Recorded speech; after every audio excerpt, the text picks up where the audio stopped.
অবশেষে মারা গেল হাদি। তার মৃতদেহ নিয়ে আসা হচ্ছে বাংলাদেশে। প্রাথমিক খবরে জানা গেছে প্রয়োজনীয় প্রক্রিয়া ও আলোচনা।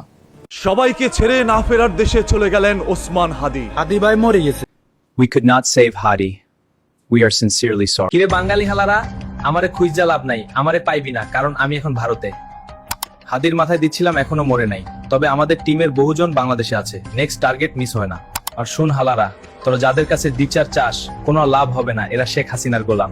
শুটার বললে হয়তো ভুল হবে না, এক রহস্যময় চরিত্র ফয়সাল করিম মাসুদ ওরফে দাউদ খান। তার টিকটকে প্রকাশিত বেশভূষায় মিলে যায় বাস্তব জীবনও। শরীফ ওসমান হাদিকে গুলি করার ঘটনার পর একে একে উন্মোচিত হচ্ছে ভয়ঙ্কর একটি নেটওয়ার্ক। গোয়েন্দা তদন্তে উঠে আসছে হাদির পর টার্গেট তালিকায় ছিলেন আরও বেশ কিছু পরিচিত মুখ। জুলাই বিপ্লবের অন্যতম নায়ক, ঢাকা ৮ আসনের সম্ভাব্য স্বতন্ত্র প্রার্থী ও ইনকিলাব মঞ্চের মুখপাত্র শরীফ ওসমান হাদির উপর। পেশাদার শুটার বললে হয়তো ভুল হবে না, এক রহস্যময় চরিত্র ফয়সাল করিম মাসুদ ওরফে দাউদ খান। তার টিকটকে প্রকাশিত বেশভূষায় মিলে যায় বাস্তব জীবনও।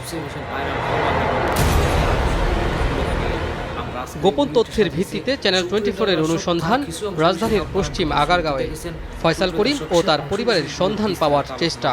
আচ্ছা আচ্ছা, এমনি দেখছেন? হ্যাঁ দেখি তো, এটা তো 7-8 তলা থেকে বাড়িওয়ালা বলে নাকি? না না, আমি বলছি ওসমান হাদিকে গুলি করার ঘটনার পর থেকে আলোচনায় ফয়সাল কবির। আর এই ফয়সাল কবিরের সন্ধানে গোয়েন্দা সংস্থাগুলো অনুসন্ধানে রয়েছি আমরাও। সেই তথ্যের ভিত্তিতে আমরা এসেছি আগারগাঁয়ের এই বাসাটিতে, কিন্তু এখানেও তাকে পাওয়া যায়নি। ভেতর থেকে কোনো সাড়া শব্দ নেই। ভবনটির 8 তলায় তার বোন জেসমিনের ফ্ল্যাটের দরজা না খুললেও চেষ্টা চালাই আমরা। তথ্য বলছে ফ্ল্যাটে অবস্থান করছেন ফয়সাল করিমের পরিবারের সদস্যরা, তবে ভবনটির মালিক দরজা খুলতে নারাজ। কথা বলেন ভেতর থেকেই। আপনারা তো বাড়িওয়ালা না? কথা বলা নিষেধ। আমরা তো জাস্ট একটু তথ্য জানার জন্য এসেছি। জেসমিন নামে একজন তো আপনাদের ভাড়াটিয়া আছেন, উনি কি আছেন এখন? না, চলে গেছেন? না, ভাড়া আছে, বাট বাসা থেকে আমি বাইরে গেছি।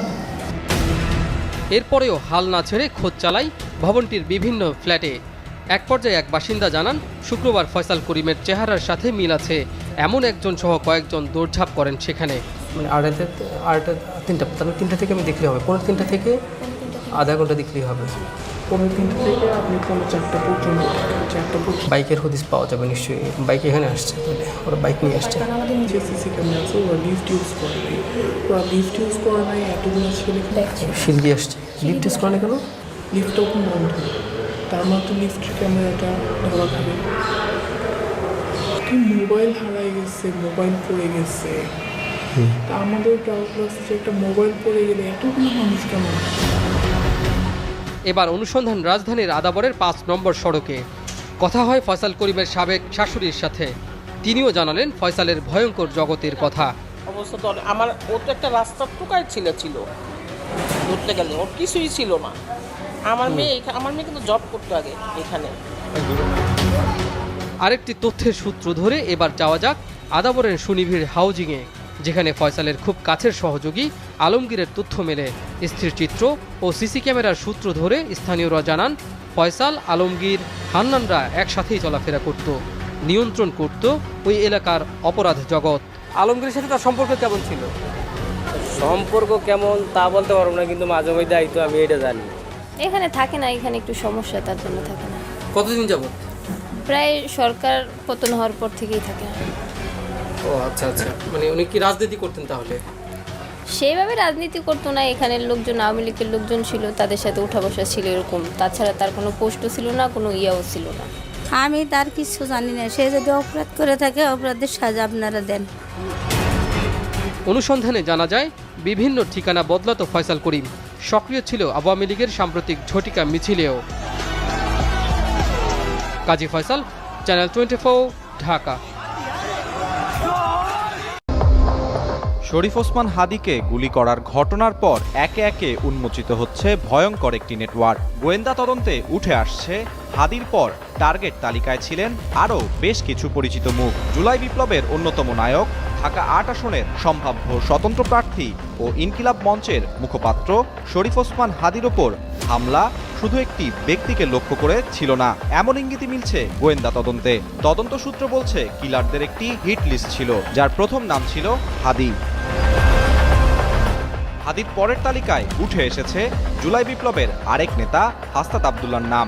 সঙ্গে রয়েছেন ডাকসু ভিপি ও ইসলামী ছাত্র শিবির নেতা সাদিক কায়েম সহ অন্তত আরও 10 জন। এদের বেশিরভাগই সাম্প্রতিক সময়ে ডাকসু, চাকসু ও রাকসু সহ বিভিন্ন বিশ্ববিদ্যালয়ের গুরুত্বপূর্ণ ছাত্রনেতা। হাদিকে হত্যা চেষ্টার ঘটনায় গোয়েন্দাদের তদন্তে এমন তথ্য উঠে এসেছে। সোমবার এমন তথ্য দিয়ে একটি প্রতিবেদন প্রকাশ করেছে দৈনিক নয়া দিগন্ত। তদন্ত সূত্র বলছে, ত্রয়োদশ জাতীয় সংসদ নির্বাচন বানচাল করতেই ভারতে বসে কার্যক্রম নিষিদ্ধ আওয়ামী লীগের নেতাকর্মীরা গণঅভ্যুত্থানের নেতা, বুদ্ধিজীবী এবং সাংবাদিকদেরও টার্গেট করে হত্যার মিশন বাস্তবায়নে মাঠে নেমেছে। তাদের চ্যালেঞ্জ, নির্বাচনকে বানচাল করে পরিস্থিতি অস্থিতিশীল করতে চায় তারা। এ লক্ষ্যে বড় ধরনের নাশকতা পরিকল্পনা রয়েছে কার্যক্রম নিষিদ্ধ দলটিকে বর্তমানে নেতৃত্ব দিচ্ছে কার্যক্রম স্থগিত আওয়ামী লীগের প্রেসিডিয়াম সদস্য ও সাবেক মন্ত্রী জাহাঙ্গীর কবির নানক। এরই মধ্যে হাদির উপর গুলি করার সন্দেহভাজন দুজন নিষিদ্ধ ছাত্রলীগের নেতা ফয়সাল করিম মাসুদ ও সাবেক যুবলীগ নেতা মোহাম্মদ আলমগীর শেখ জুলাই বিপ্লবে নেতাকর্মীদের সাথে মিশে অনেক চাঞ্চল্যকর তথ্য পাচার করেছে। গোয়েন্দা সূত্রে জানা গেছে, মোস্ট ওয়ান্টেড ফয়সাল করিমকে বিভিন্ন অনুষ্ঠানে নানকের সাথে দেখা গেছে। এমনকি নানকের ছবি সংবলিত একাধিক পোস্টারেও ফয়সালের ছবি রয়েছে। গোয়েন্দারা বলছেন, মূল সন্দেহভাজন ফয়সাল করিম মাসুদ নিষিদ্ধ ছাত্রলীগের নেতা ছদ্মবেশে বিভিন্ন মিছিল ও অনুষ্ঠানে ঘোরাফেরা করতেন। এমনকি হাসনাত ও সার্জিসের কয়েকটি অনুষ্ঠানে তাকে দেখা গেছে বলে তদন্তে উঠে এসেছে। এসব অনুষ্ঠানে ভিডিও কলে ব্যবসায়ী বন্ধুদের সঙ্গে এনসিপির এই দুই নেতাকে পরিচয় করিয়ে দেওয়ার কথাও বলেছে গোয়েন্দা সূত্র।